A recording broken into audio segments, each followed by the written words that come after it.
All right. It looks like we've got a pretty good number of people here. So we're going to go ahead and get started. Overall, a pretty good turnout, I believe. Mostly everyone who registered attended, so looking pretty good. Let's go ahead and get started in talking about retirement planning.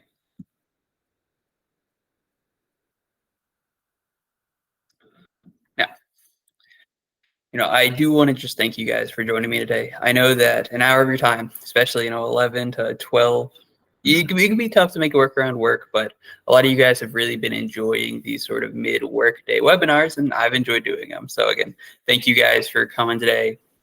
Retirement planning is pretty near and dear to my heart. I grew up in a very impoverished area where a lot of people weren't able to retire. So growing up, I sort of got to watch as their friends and family had to put their lives on hold to take care of them in their older years. So it's no way to spend retirement, and I want better for everyone, especially the people who are on this webinar. So I really so I was looking forward to this. Today, we're going to discuss the importance of retirement planning. We're going to talk about budgeting for retirement, deciding when to retire, investing for retirement, Social Security, and we're going to talk about estate planning. So I tried to make this webinar a good mix of being both educational and giving actionable advice. So at the end of it, we're going to have a Q&A where I'll answer your guys' questions. And I've gotten some people submitted questions preemptively to this. So I've also got some questions queued up in case anyone's a little shy. Now, before we get into anything, I do have to give a disclaimer. All of this is based off of my professional experience in the financial industry, working with my clients, and all the information here is for educational purposes. Everyone's situation is different, and there's no one size fits all when it comes to financial advice. So think about your specific situation before putting any of this advice into action. And when in doubt, get a third party. I would be happy to help anyone on this call plan for retirement. So feel free to reach out afterwards. Now that's out of the way, we can actually get into it. My compliance department has been appeased. So why does retirement planning matter? Well, when it comes to retirement planning, you're only going to have what you plan to have. So in order to maintain your desired lifestyle in retirement, you're going to have to plan appropriate for it. You're going to have to, set up the proper assets, the proper plans in place to ensure that you have sufficient funds to support your preferred lifestyle choices. Things like travel and hobbies. Without proper planning, you may need to make significant lifestyle adjustments or compromise on your retirement goals. And those are things that really no one wants to do. Obviously, proper planning is going to help you avoid running out of money. The fear of outliving your savings is a common concern in retirement, and with very good reason. You're either going to outlive your money or it's going to outlive you. And spoilers, both of those require proper planning. So by engaging in comprehensive retirement planning, you can estimate your retirement expenses, evaluate your income sources, and develop strategies to help ensure your savings last throughout your retirement years. Proper planning will help you when it comes to unexpected expenses. Retirement planning should allow you to build a financial cushion to handle unexpected healthcare costs, home repairs, or other emergencies that are very likely to occur whenever you spend a long time in retirement. I want a lot of people to retire with a lot of time left, ideally something like 20 years. 20 years is a long time, and it's a lot of time for something to go wrong. So by having a contingency fund, you can maintain your financial security and avoid depleting your retirement savings prematurely.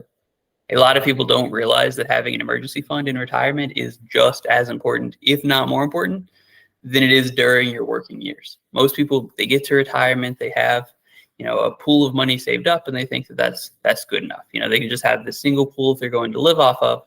Ultimately, a lot of your investments, even whenever you're in retirement, may not be as liquid as you would like it to be for something like a retirement plan. So it's still very vital to have those sort of 3 to 6 months in a emergency fund. Now, leaving a legacy for loved ones. Like I was saying, either you're going to outlive your money or your money is going to outlive you, and both of those will require proper planning. Leaving a legacy for loved ones. Effective retirement planning not only considers your financial needs, but also allows you to plan for the future of your loved ones. By making appropriate arrangements such as estate planning, setting beneficiary designations, you can leave a financial legacy for your family and for charitable causes if you decide to go that route. Lastly, and in my opinion, most importantly, proper retirement plannings will help you reduce financial stress in retirement.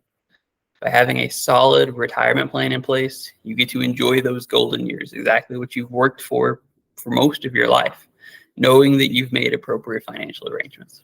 This will reduce the stress associated with financial uncertainty and allow you to focus on enjoying your retirement. That's typically sort of the pot of gold at the end of the rainbow. Ideally, we'll all plan appropriately, and because of that, spend the last 20 or 30 years of our life getting to just enjoy what we've worked for.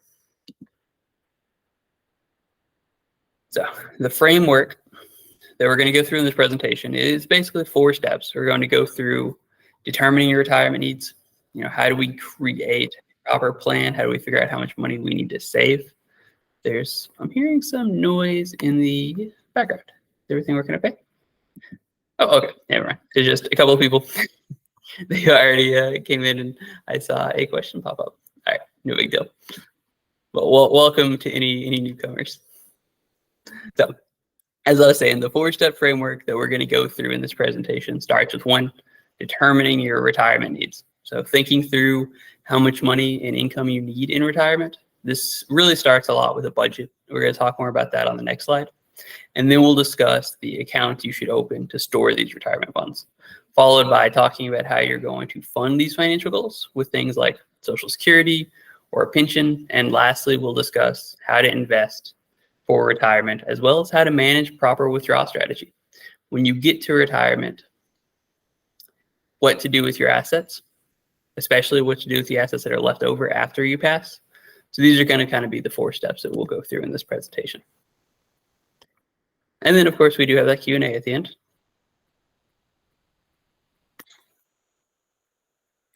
Now, starting with assessing your retirement needs. Everything really starts here. And oftentimes for a lot of people, it can be the biggest steps because most people don't live with a budget. And this part is either very easy if you live with a budget now, or very tough if as part of this, you're going to have to develop a budget. But that's really the first step, estimating your expected expenses in retirement. So if you have some sort of budget, it's very easy to consider your current lifestyle, adjust for potential inflation, adjust for other potential changes. You'll want to add on the cost of things that you'd like to do in retirement and taking into account housing costs, healthcare expenses, food and groceries, transportations. You want to get a good snapshot of all of your regular living expenses, which, like I said, if you already have a budget, this is a lot easier. Otherwise, the first step, and I recommend this to everyone outside of just retirement planning, having a budget is going to really improve your financial life. If you get stressed about finances, budgets will go a long way to not only improve your financial situation, also just to make you a lot happier financially. Once we've got a good idea of all the regular living expenses that you're currently facing, then we can factor in that impact of inflation over time. You can look up some inflation calculators online. You can use sort of the historical rate of inflation. I will tell you, it's not perfect, and there are some out years for inflation, like the 9% inflation rate we had a year or 2 ago. So it's not perfect, but you can pretty easily look at how much you have expenses now and kind of factor in inflation, because ultimately inflation is going to erode your purchasing power. It's why you shouldn't just store your retirement underneath your mattress. It's important to consider how prices are going to change, how your money is going to get devalued, and ultimately you want to make sure that your income is going to keep pace with inflation, that you want to be able to maintain your lifestyle despite increase in cost of living. So we'll also want to consider the activities and hobbies you plan to pursue during retirement. Are there any specific lifestyle choices, interests, any specific travel plans that you might want to do that will require additional funds? Think about potential costs associated with travel, those leisure activities, those hobbies. A really big one is think about the people you want to do it with, because you really want to get very specific with this. You want to get specific with where you want to travel to, what those goals are, maybe what a plane ticket is, how long you want to stay. The more specific you can get, the more clear that number will come out to being. And that's the number that you're going to want to adjust for things like inflation. So the destination is important. The plane carrier that you plan to use is going to be important. The hobby is going to be important. Who you want to do it with is probably going to be the most important. A lot of people go into retirement planning thinking, I'm just going to, plan for retirement for me or me and my spouse. Most grandparents I know want to spend a good bit of retirement with their grandbabies. Keep in mind that you're probably going to want to do these hobbies with other people. You're going to want to travel with other people. So whenever you're planning for these things, keep in mind that you might not be doing them as, just yourself. You're going to want extra assets to sort of splurge on friends and family members. That's, I would say, something that gets very easily overlooked. And it's not until you're kind of in retirement thinking about what you're going to do that sort of jumps out at you. Especially if right now you maybe don't have children or grandchildren. You may never, but it would surprise you. A lot of people end up with bigger families than they're planning. Now, lastly, and this one I touched on a little bit at the start, but it's worth going into again. Setting aside funds for unforeseen circumstances. Medical emergencies are going to be huge. Major home repairs are pretty likely. Having an emergency fund, having this safety net that is, roughly 3 to 6 months of living expenses is vital in retirement. Like I said, a lot of people, they get to retirement, they hopefully have a good nest egg of money, and they just think that, that's what they're going to live off of. Whether it's an emergency or day-to-day expenses, you want to have a separate pool of money just for emergencies. You want this money to be quickly available, very liquid, very easy to convert to cash, and this will be outside of that nest egg that you've set aside for retirement. So when you're making these plans, definitely take into account the need for an emergency fund. Like I said, I recommend at bare minimum 3 to 6 months of living expenses. Now, we've talked about determining how much money you'll need in retirement. So now we're going to talk about what sort of accounts you should open to store that money to take advantage of tax benefits. And the first one, and one that I'd imagine most people on this call are going to be pretty knowledgeable on already, is going to be 401ks or 403bs. So a lot of employers, they offer some level of matching contributions. For a lot of my clients, their employer will match up to 6% of their income. So it's important to max this matching. Max this out every year. This is the closest thing you will come to free money in finance. You want to at least get the maximum match that your employer will offer.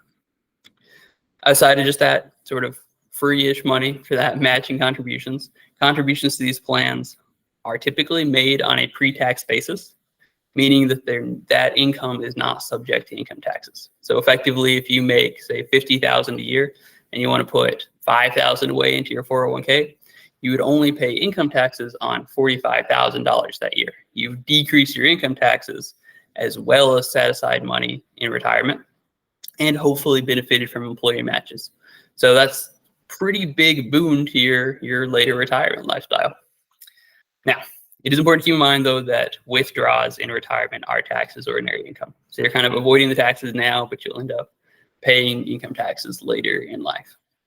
There are also R&Ds usually associated with it, and we'll go more into that, especially on the next slide, where we talk more about traditional IRAs. But participants in 401ks and 403bs, you usually get some range of investment options.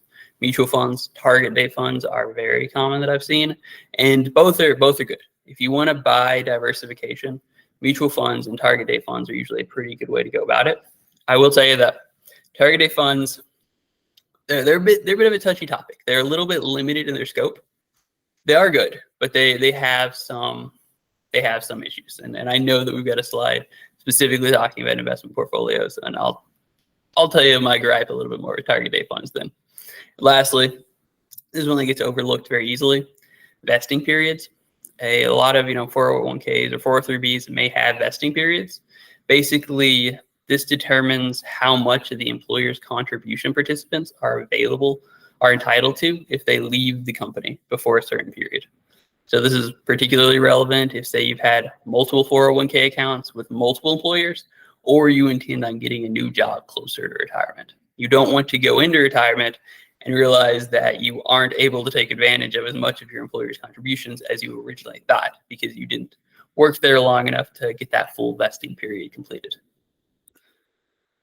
Now, beyond the employer-sponsored accounts, I also recommend having at least one individual retirement account. The sort of big ones you're going to be your traditional IRA and your Roth IRA. With a traditional IRA, it's kind of similar to like a 401k, where your contributions to a traditional IRA may be tax deductible on income, and that's really whether or not the individual has access to an employer-sponsored retirement plan. But again, if the money you put into a traditional IRA is tax deductible, the withdrawals in retirement are going to be taxed as ordinary income. Also, you're going to be required to take required minimum distributions, those RMDs I was just talking about, once you reach 72 for most people. If you were born before 1949, I figure most people on this call probably weren't born before 1949, but if you were born then, you have to start taking RMDs at 70 and a half. This is basically to ensure that the government is able to collect tax revenue on the money that you've put away into your retirement account. So withdrawals made before 59 and a half are subject to a 10% penalty with a couple of exceptions. But I'll admit though, the exceptions on individual retirement accounts are pretty hard to qualify for, and most of them usually won't do you a whole lot of good. So whenever you put money away into these retirement accounts, really keep in mind that you're probably not going to use this money until you're later than 59 and a half. Roth IRAs are a bit more lax in that the contribution to them is made after tax dollars. So they're kind of the opposite of a traditional IRA or the opposite of a 401k, where the money you put in is all after tax, meaning that they're not tax deductible, but qualified withdrawals in retirement are tax-free. They are also not subject to RMDs because all the money that you can draw qualified in retirement, that money you won't have to pay taxes on. So because of that, the government has no incentive to force you to start taking required minimum distributions. Also, contributions to Roth IRAs can be withdrawn at any time without taxes or penalty. That's just contributions. You will have to face some tax and penalty implications if you withdraw earnings before 59 and a half. And by that, what I mean is that if your money's grown or you've maybe gotten some sort of dividends, those sorts of things, those you can still face some level of penalty if you take it out before 59 and a half. But Roth IRAs are a bit looser than traditional IRAs or 401ks for the most part, though, especially because they're still limited at $6,500 this year for an individual. For the most part, I wouldn't recommend putting money into your retirement plan if you aren't confident that it's going to be there for retirement. So I wouldn't throw any money into your individual retirement account that you're planning on taking out before 59 and a half. The third retirement account I want to have on here, I don't expect too many people to go this route, but I work with a lot of small business owners, and this is sort of an homage to them. A SEP IRA, which is a simplified employee pension. It's available to self-employed individuals and small business owners. There are eligibility criteria, such as having earned self-employment income and not having other eligible employees, or offering the coverage to all eligible employees. I know that I've seen a couple of TikToks where they brag about this being some sort of like finance hack, is to open up a small business just to get a SEP IRA. There are quite a few hoops you have to jump through. One of them being that you actually have to have earned income. So I wouldn't look at it as it's just so easy, open up a business, get a SEP IRA. There are a lot more steps that come into it. But a SEP IRA works kind of similarly to a 401k or a traditional IRA, where the money you put into it is tax deductible, which again will reduce your taxable income for the year that you put the money into it. However, withdrawals in retirement are going to be taxed as ordinary income. I expect that the majority of people on this call will have either a traditional IRA or a Roth IRA. I highly recommend you have at least one of these accounts on top of your 401k or 403b that you might have through work. So beyond that, make sure you understand how those RMDs work, because you're going to have to start taking those for most people at age 72. If you have an account that qualifies, and if you end up ignoring your RMDs, it will cause you fees and a lot of headaches later down the line. Now, I loved this graph, and a lot of people who saw it really liked this graph whenever I did it in one of my prior webinars. So I wanted to throw it in here. This is a graph of the S&P 500 since inception, so 1928. This chart goes up to about 2018, so roughly 90 years of span throughout this graph. And the S&P 500 is the 500 biggest publicly traded companies in the US. Whenever people talk about how the markets did for the day, or investing in blue chip stocks, they're typically talking about the S&P 500. The whole reason I want to show this is that I want to show the power of compounding over time. A lot of people maybe feel like the markets are just sort of like playing the lottery, or just sort of guessing or gambling or something like that. I really wanted to write home that no one can predict the markets. No one can guarantee any sort of results at all. But that since inception, over the last, in this graph's case, the last 90 years, the S&P 500 has averaged almost 12% per year, which is pretty phenomenal, especially whenever you consider that relative to inflation. Inflation floats usually closer to about 4% per year. So it's outpacing inflation pretty substantially. And what this means is that if you maxed out those retirement accounts we were just talking about, so say you have a traditional IRA or a Roth IRA, for an individual to max that out each year, it would be $6,500. If you put all that into the S&P 500 and got that average yearly return, this is how much money you'd have in your retirement account. In 15 years, you'd have $250,000. In 20 years, you'd have over $500,000. In 25, that $6,500 each year would grow to be over $1 million. And if you're, say, 35 now looking to retire at 65, that account would be worth almost $2 million. So I do want to make it very clear that this is just an example. The performance of the S&P 500 cannot be guaranteed. That 12% cannot be guaranteed. And it also probably isn't appropriate for you to put all of your money into the S&P 500. I just wanted to quickly show how wealth can accumulate through maxing out your retirement accounts and through taking advantage of compounding. How even a relatively small sum of money every year as you get closer to retirement can end up being extremely beneficial to your quality of life once you enter retirement. So that's sort of, I don't know, the pot at the end of the rainbow. A reason why you should do everything right in your retirement planning. A bit of a recap up until this point, because I know that I've been hitting you guys with a lot of information. I want to make this kind of actionable. So to put it kind of succinctly, when you're planning for retirement, start early. It's never too late, but the sooner you start, the more time you'll have to take advantage of compounding. Max out your employer matching contributions, get the most that you can get out of your employer matching contributions on your 401k or 403bs. Max out your individual retirement accounts. For this year, for an individual, that's going to be $6,500. As you get older, your earning potential will likely rise. So as your income increases, don't let lifestyle creep stop you from properly investing in your retirement. Look at how you can increase your investments before you spend your extra money on wants. This is often one that a lot of people are a little bad for. It requires a lot of discipline. And then lastly, there are catch-up contributions. I know that especially if maybe you're feeling like you're starting a little bit later in life when it comes to retirement, it's, like I said, it's going to be okay. Any amount of time helps a lot. Social Security, they're going to discuss more, is going to help a lot. There are also catch-up contributions. Once you're over the age of 50, you can make additional contributions to your retirement accounts to sort of help you catch up. So how I said that for like this year for a Roth IRA or a traditional IRA, it would take $6,500 to max it out for an individual. If you're over the age of 50, you're able to invest a bit more in the form of a catch-up contribution. All right, so we talked about determining how much money you need in retirement, the accounts that you should open to sort of store that money. Now we're actually going to get into retirement income sources. Starting with a pretty big one, Social Security. It's going to provide a foundation of income for most retirees. Social Security benefits are calculated based on your earnings history. It's impacted by whether or not you take them early or you take them delayed. So we're going to talk more about strategies on how to maximize your benefits. Mainly, we're going to go into exactly when your full retirement age is.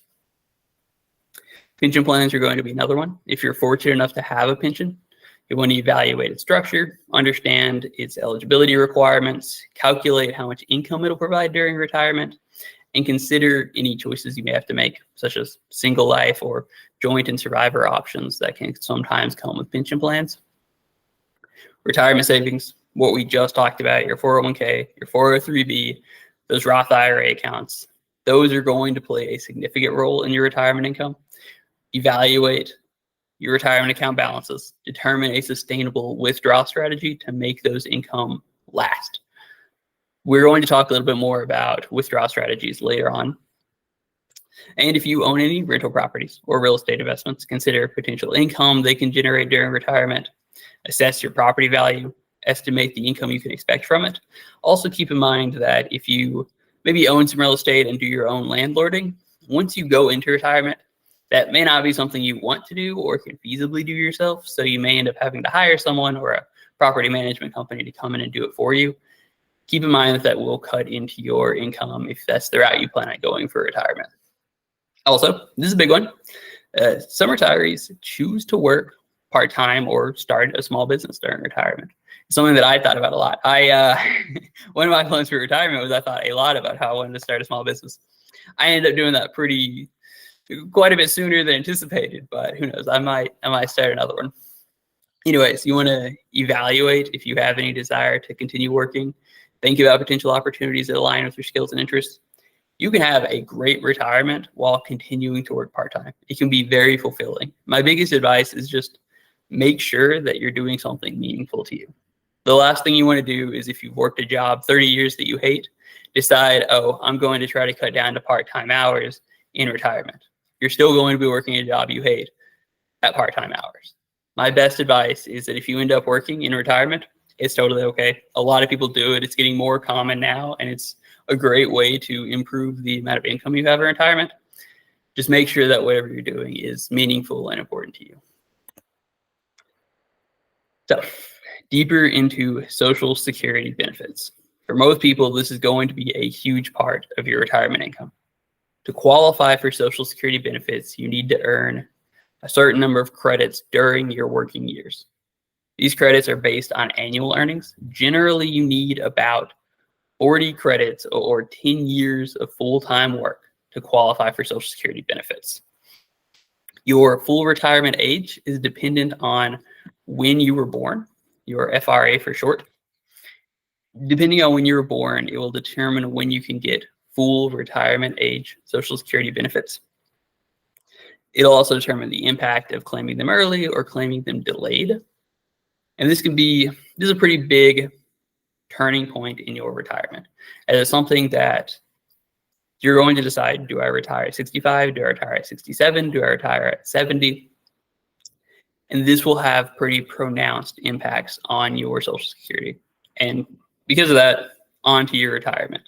So the biggest thing that you want to keep in mind is, your financial need, your health status, your life expectancy, and your other income sources. I really recommend thinking about life expectancy. It's something that no one wants to face, but the last thing you want to do is choose to work until 70 if maybe you only make it to 73. At that point, you would have been much better off retiring at 65 or even maybe 62. It can be hard to face it, but Social Security requires you to kind of make some hard choices in when exactly you're going to take it. I pulled up here the full retirement age based on your birth year. For most people in this call, I figured that they'd probably be born after 1960. So for you guys, your full retirement age is going to be 67. If you retire a little bit earlier, like say 62, you'd only get 70% of your Social Security benefits. If you delay it and you work until you're 70, you'd end up with 124% of your Social Security benefits. So there is a lot of leeway, and there are a lot of benefits and a lot to think about when you're looking at, when do I go into retirement, when do I take my Social Security. And a lot of that really comes down to your personal situation. It's why I talk about it a lot, but retirement doesn't look identical for any two people. It's very unique, very situational, and Social Security is one of those hard choices that you have to make whenever you start looking at retirement. So, investment strategies for retirement. We talked about those 401ks, those IRAs. They're going to be a big part of your income on top of Social Security. How do we build a diversified investment portfolio that that will align with our risk tolerances. So when it comes to asset allocation, you want to diversify your investments across different asset classes, stocks, bonds, maybe even some commodities to help you manage risk. It's really going to be the biggest thing, is that we want to diversify our portfolios to help us manage risk while also growing enough to outpace inflation to accomplish our financial goals. That can be a hard balance to strike, but there's a fundamental relationship between risk and return. And when it comes to finance, and your investment strategy should evolve as retirement approaches. As your long-term goal of retirement becomes a short-term goal, you want to move your investment portfolio away from focusing on asset appreciation and more towards focusing on asset preservation. Each type of investment will have its own characteristics. So before you put your money into a mutual fund or a target date fund, understand their return potential, their risk level, the liquidity, or how quickly and easily you can turn the investment into cash. A lot of people use target date funds. Or, I like index funds a lot, but I would say target date funds are very common, especially on the 401k or 403b side. And they do provide diversified portfolios, which is, it's an easy, relatively cheap way to get a diversified portfolio. And it's based around your retirement target date. The problem with target date funds is that they attempt a one-size-fits-all approach to retirement planning. When, like I said, everyone will inevitably go into retirement with a very different situation. So target date funds aren't bad, but they are limited in how useful they can be. Like I said, whenever you go into retirement, you and someone else could have the same target date fund, but you maybe put less money in or more money in. You maybe plan to have a more expensive or a cheaper retirement. You may even plan to do a partial retirement. All of these are pretty big factors, and a target date fund only takes into account one factor, and that's your time horizon. So because of that, they are sort of limited in the scope of what they're able to do, but they're a pretty good way to, get some decent diversification. So this is a big part. This is sort of consider working with a financial advisor when it comes to your investments. These are going to be, especially as you get closer to retirement, and we talk some about, managing your retirement risks when we talk about withdrawal strategies. This is where it can get a lot more complicated. A lot of people consider do it yourself while you're working up towards retirement and you have an income. Whenever you kind of go over that cliff, you start taking Social Security, you start, really living off of your savings. This is where it can be very tricky. And that's where I really recommend looking at a financial advisor. I'm happy to, like I said, retirement planning is something I'm very passionate about. I'm happy to jump on a call with anyone, answer any questions you guys have, especially as you start getting closer to retirement. I'd recommend having at least one meeting with an advisor to really talk through whether or not it's the right time and whether or not it's a wise idea. So, managing retirement risks. The biggest threats to your retirement are probably going to be, first, market downturns. Especially early in retirement, it can have significant impact on your portfolio values. So think back to that S&P 500 chart I showed you and the wealth accumulation calculations we did. Your first few years that you invest are going to be the most vital. These are going to be the years that will take the most advantage of compounding. So market downturns in these first few years can have pretty big impacts on your portfolio. Behind that, I would say inflation is going to be the other biggest long-term impact on the value of your retirement income. Inflation is pretty inevitable, unfortunately. It's why you really have to emphasize how important the need for investments that outpace inflation are. You don't want to just leave your savings in a savings account or leave it in a CD or leave it underneath your mattress. You want to put your retirement into some sort of investment that will hopefully outpace inflation. Otherwise, it's going to erode your retirement income over time. The third biggest threat to your retirement is probably going to be healthcare costs or the living expenses that come with living too long. There are strategies to mitigate these, such as the best way to mitigate the risk or better cope with market volatility is going to be having a well-diversified portfolio, like we talked about. Spreading your assets out among multiple asset classes, not having all of your money in one stock, This will help to reduce the risk and mitigate the impact of that market volatility. Long-term care insurance is a way to protect you against potentially high healthcare costs in later years. Also, the biggest defense against outliving your retirement is regularly reviewing your plan. I know it seems very simple for a very profound problem. Simply reviewing your retirement plan will go a very long way to helping you keep from outliving your income. Essentially, your entire situation will change a lot more regularly than you think when you get to retirement. And because of that, you want to have these regular meetings. You want to say, how much money do I have left? Am I on track? How's my health doing? Do I still think I'm going to live as long as I used to think? These are all factors that will change very frequently, and you want to meet, you want to talk about this a lot. I meet with my clients 12 times a year. And we'll touch base 12 times a year, and we'll talk over their investment portfolio, their financial situation, their health situation. The biggest defense against outliving your retirement income is, frequently updating your retirement plan. So, specifically focusing on healthcare considerations, this is going to be a pretty big one, especially as you get up there in age, or maybe you choose to, retire a little bit later. Healthcare considerations are going to be pretty big. There are some things in place that'll help you out. Medicare and Medicaid specifically. Medicare has Part A, B, C, and D. It's got eligibility requirements. It can differ state by state and is pretty complicated. I used to do a lot of work with Medicare and Medicaid. Like I said at the start of this, I grew up in a pretty impoverished area. So for a long time, I would just help people that were on Medicaid. I helped them with their Medicaid products. I helped them, walk them through how to get Medicaid, things like that. So Medicare and Medicaid are two things that I'm pretty good at, and I'd be happy to sit down with any of you guys and go through the parts. On top of Medicare, you'll oftentimes also get some sort of additional coverage. This will come in the form of a supplemental Medigap plan or a Medicare Advantage plan. And that's a whole industry in and of itself. It's pretty huge. I do not sell insurance, but I used to work a lot with insurance, so I'm pretty knowledgeable in the area. On top of this, long-term care insurance can go a pretty big way towards covering extended care needs. We basically, the way that it'll work is that you maybe buy some sort of long-term care plan or something of that nature, and should you ever need in-home support or something like that, that money in that insurance plan will sort of pop, and you'll start having it help you with those expenses.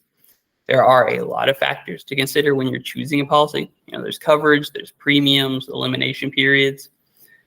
There's also the potential for self-funding or even hybrid policies. Despite how complicated long-term care insurance it is, it's very much worth looking into. If you're worried about being a burden, long-term care insurance will go a long way towards making sure that doesn't happen. It can also really improve your quality of life in later years when you may need more support. A lot of people think about how, beyond just your friends or family maybe having to put their career or their life on hold to take care of you, it also is, you'll feel a lot better. Maybe having a live-in aid. Something like that can really go a long way to improve your retirement lifestyle. Another thing that will help you with your healthcare costs is a health savings account. This is one of my favorite accounts and very overlooked. We talked about, 401ks, we talked about Roth IRAs, traditional IRAs. Health saving accounts are actually more tax advantaged than all of those accounts. The way that they work is that they're for people who have high deductible health plans, and it'll allow you to save money for qualified medical expenses on a pre-tax or tax deductible basis. It's triple tax advantaged in that contributions to HSAs are tax deductible, which will reduce your taxable income, kind of like a traditional IRA or 401k. The earnings in the account will grow tax-free, almost kind of like a Roth IRA or something. And then the withdrawals for qualified medical expenses are also tax-free. And I know that a lot of people will have access to flexible spending accounts. Unlike an FSA account, the funds will roll over year over year. So you can put the money in today and have it be available for the rest of your life. After age 65, you're able to pull the money out of your health savings account for non-medical expenses, but it will be taxed as income. So basically what that means is that if you put money into your health savings account and you use it for medical expenses, it's triple tax advantage. That's pretty huge when it comes to tax advantages. At worst, you wait until you're 65 and you take this money out for things outside of medical expenses, just to have retirement. And then it basically works like a traditional IRA or a 401k. Then you are paying taxes as income when you pull that money out. So it's at best one of the most tax advantaged accounts out there. At worst, it works kind of like a traditional IRA or 401k. So health saving accounts are very easily overlooked, and like I said, they're one of my favorite accounts to talk about. Now, longevity in retirement, basically the opposite end of healthcare costs, which is the implications of living a longer life than you're expected. It's getting more and more likely, especially as medicine improves, life expectancy increases. People are having a longer duration for their retirement. And because of that, they're having to plan to have that income for a longer time period. Like I said, the best defense against outliving your retirement income is frequent review, and potentially adjusting your retirement income strategies to account for an extended time horizon. It's hard.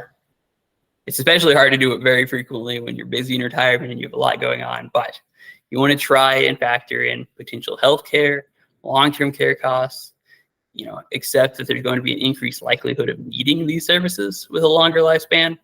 It's also where, healthcare plans we talked about and having a health savings account are going to help you out a lot. Ultimately, though, align your retirement goals with your financial resources and keep them that way. This means frequently updating your plan. So you want to plan for a comfortable lifestyle throughout retirement, and you want to ensure its sustainability by just checking it frequently, ensuring that everything still lines up. Now, we've made it to retirement. We've done everything right. We've opened up accounts. We've funded them. We've planned for it. Now we have to actually start living off of our retirement incomes.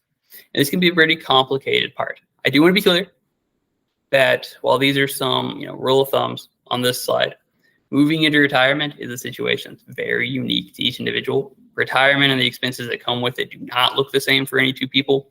But I want you guys to be aware of just some common strategies, some good starting points, like the 4% rule is sort of a classic withdrawal strategy. It basically suggests that you can withdraw 4% of your initial retirement portfolio value, adjusted for inflation, annually, without depleting your funds over a 30-year retirement period. What that basically means is that, say you have $100,000 in your retirement account. Hopefully you guys have more, but just for the sake of example, if you had $100,000 into your retirement account, you could withdraw $4,000 adjusted for inflation each year and not go through your full retirement pool over the course of about 30 years. So basically you withdraw 4,000. The other 96,000 would still be invested and growing while you live off of that 4,000 that you pulled out that year. And this should effectively allow it to last 30 years. There's no guarantee at all. A lot of things change. The markets can go up and down, but it's a pretty, I'd say, classic strategy.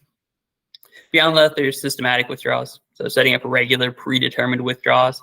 This is really for people who like living on a paycheck, or it makes it a lot easier for budgeting. Maybe that 4% rule, instead of pulling all that money out on the first of the year, you decide that you're going to break up that 4% withdraw over the course of 12 months. This can also be good because it gives that 4% that you're going to withdraw a little bit more time to compound. So that can also help stretch it out. And for a lot of people, this is just easier budget-wise.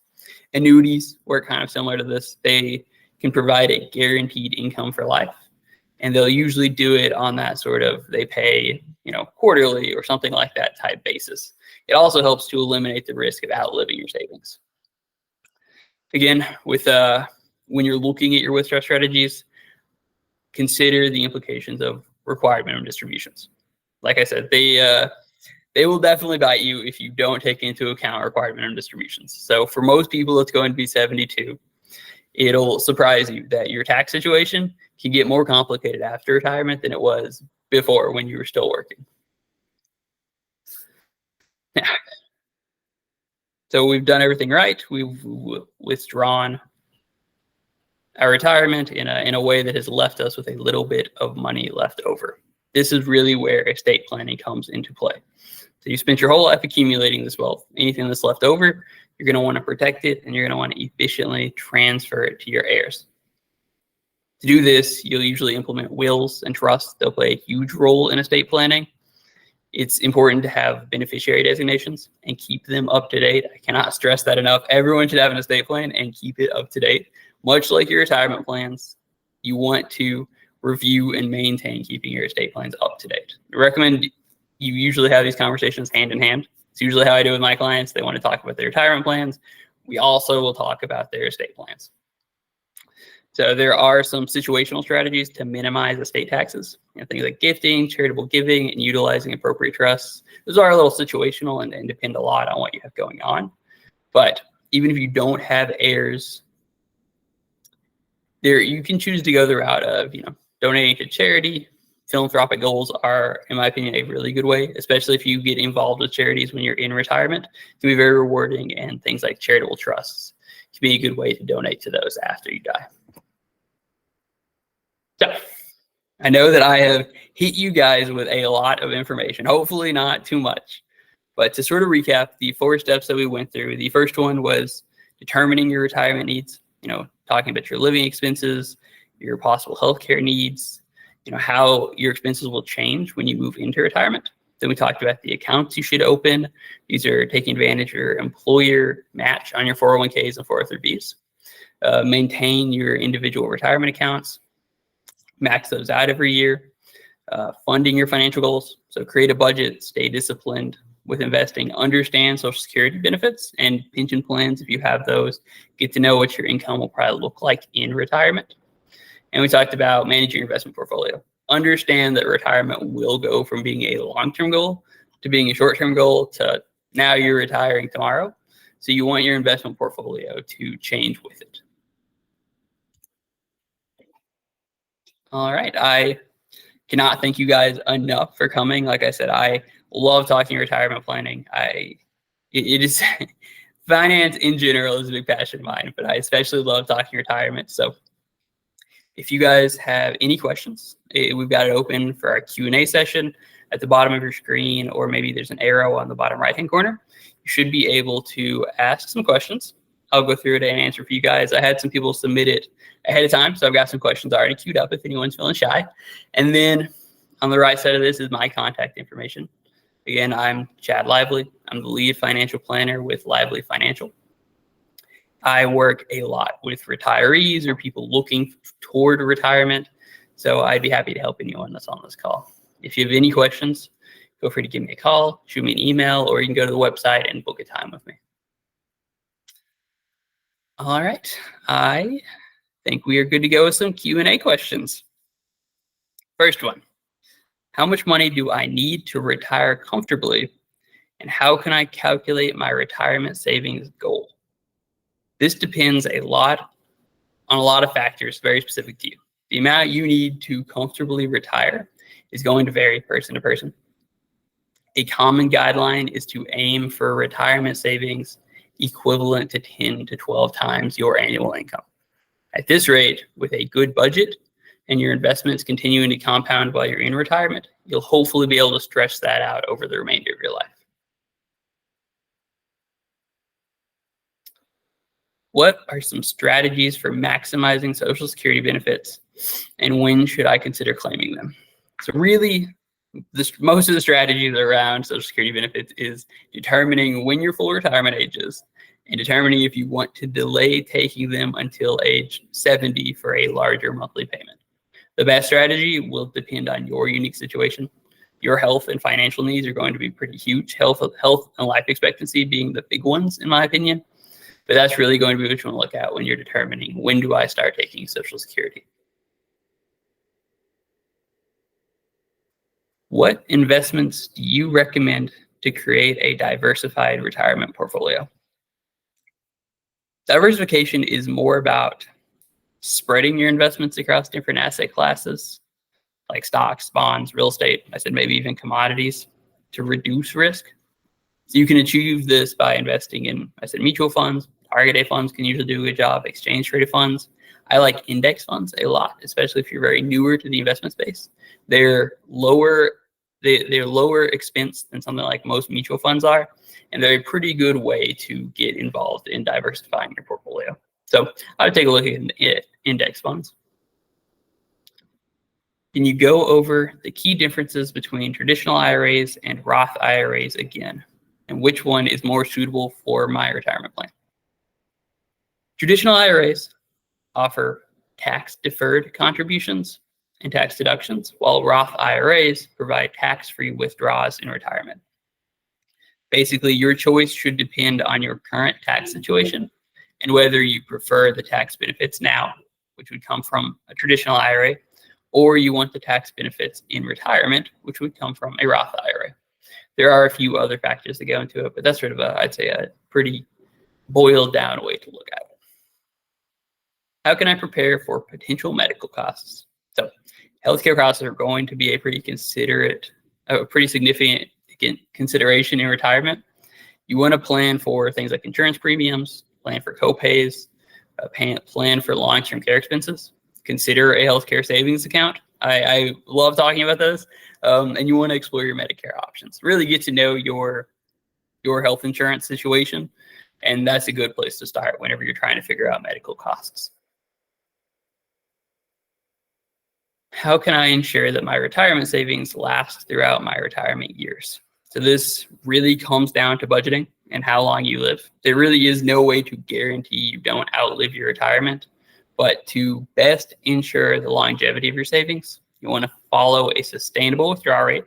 I threw out that sort of rule of thumb of 3 to 4% annually. You want to maintain a diversified portfolio. That way you're still benefiting from some level of compounding while you're in retirement, and you want to frequently reassess your financial situation. That's going to be your best defense against outliving your retirement. Are there ways to reduce taxes on my retirement income, especially when withdrawing funds from tax advantage accounts? Yes, there are some ways to decrease taxes. There are tax efficient withdrawal strategies, and they'll usually involve a combination of taking money out of your taxable accounts, your tax deferred accounts, and your tax free accounts. And this is that's going to be your best bet on trying to decrease taxes at retirement. Basically what I mean by that is I talked about having a Roth IRA, a 401k. You may just have another account that you invest with that will have no tax advantages.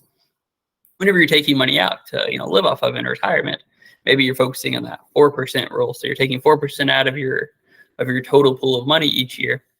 You're going to take some of that out of maybe your Roth IRA, some of that out of your 401k, some of that out of your taxable account. You're going to want to sort of split that up in the most tax efficient way possible to decrease your income taxes. That can be kind of complicated. How can I protect against inflation? It's good. It's something that should always be on your mind, is how do I keep up with inflation? Because it's going to erode your purchasing power pretty much inevitably.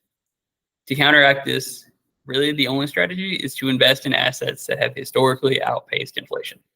It's not guaranteed. No performance can be guaranteed, but your best bet is you basically just have to outrun inflation. Can you re-explain the concept of required minimum distributions, and when do I need to start taking them?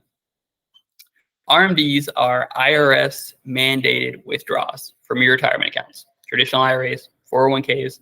For most people, that's going to start at age 72. You're going to have to withdraw a minimum percentage each year to avoid penalties.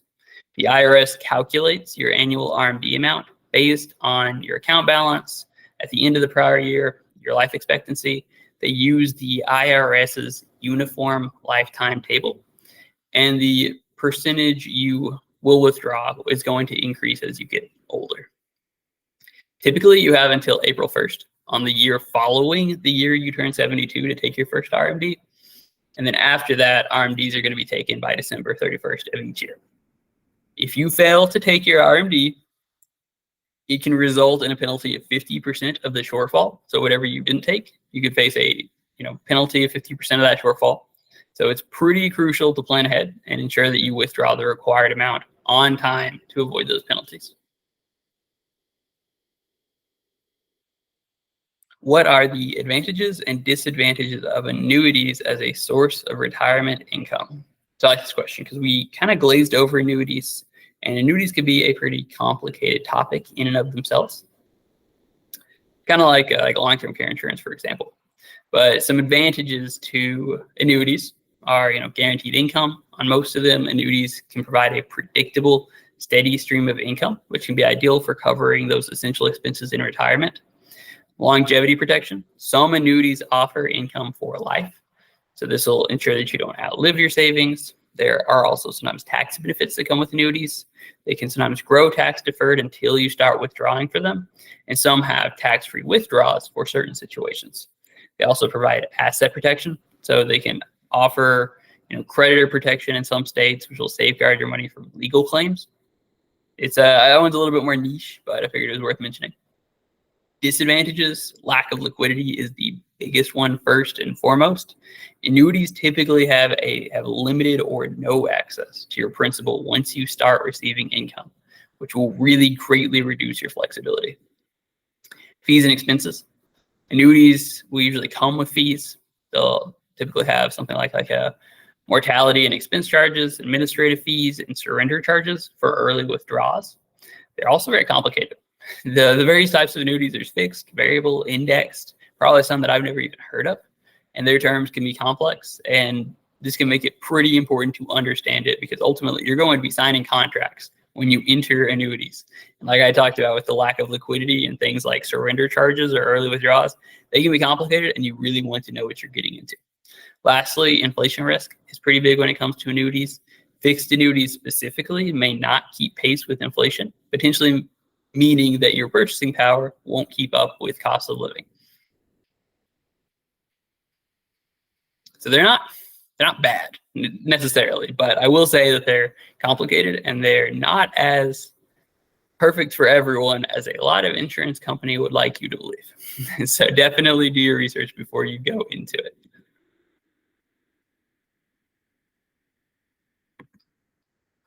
Let me see. Let's see a couple of QAs coming in.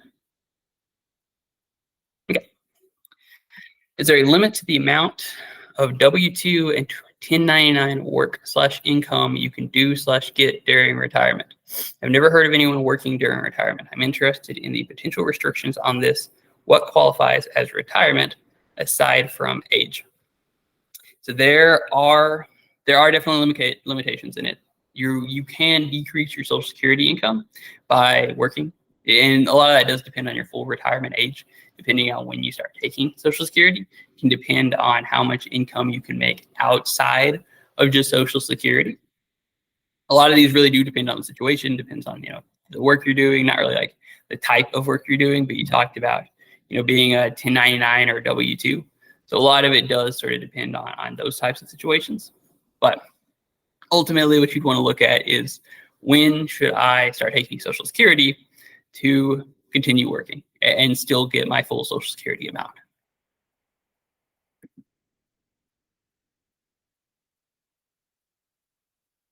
Oh, and here, before I move on, I didn't answer the last one. What qualifies as retirement aside from age?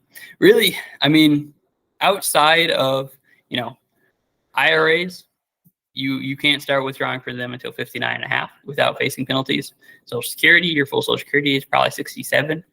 Those, your RMD age, that's 72. I would say those are the three things that really kind of define retirement. Outside of that, it is entirely up to you. The government has sort of those three, those three ages that are whenever the government's like, all right, it's about time that you start doing retirement stuff. Beyond that, it's entirely up to you. You can continue working. You can choose to never retire. So whenever you ask what qualifies as retirement aside from age, I would say those three ages and then anything else you want to say. You see a difference between 401ks and 403bs. Is one better than the other? No, they are pretty identical. They basically, 401ks are for a private company and 403bs are usually for nonprofits, for government entities. If you're maybe a teacher, for example, you'd probably be looking at a 403b. So beyond that, they're pretty interchangeable. I may have missed this. I heard you talk a lot about the tax advantages on a health savings account. Do they invest like regular retirement accounts, or are those accounts only made up of your initial contributions plus employer contributions? So it sounds like you maybe have health savings accounts a little bit mixed up with 401ks. Most HSAs, I can't think of any, but I want to say most because there might be some sort of weird case out there. But for the most part, HSAs don't benefit from employer contributions. You won't get like a 401k type match on your health savings account. Basically, a health savings account is just like a Roth IRA, for example, or a traditional IRA. It's going to be sort of an account set aside for retirement and medical expenses. And if you use it for medical expenses, the money in there is going to be triple tax advantaged. You won't pay taxes on the income that you put into it.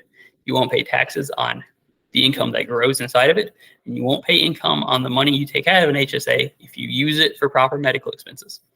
If you don't use it for medical expenses, you can, at the age of 65, take it out just like a traditional IRA and use it for whatever you want to use it for. But you will then have to pay income taxes on it.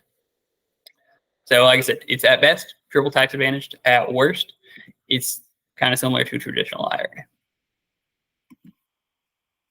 All right. So do we have any final questions? It looks like we are at the end of the hour. Really good work. I loved those questions, you guys. It was a great presentation. If you all have any questions, again, my contact information is there. I'm Chad Lively. I'm the lead financial planner with Lively Financial. And I would be happy to sit down with any one of you guys. So give me a call, shoot me an email. You can go to the website, book a time with me, and I'd be happy to answer any questions. I hope you guys have a great day.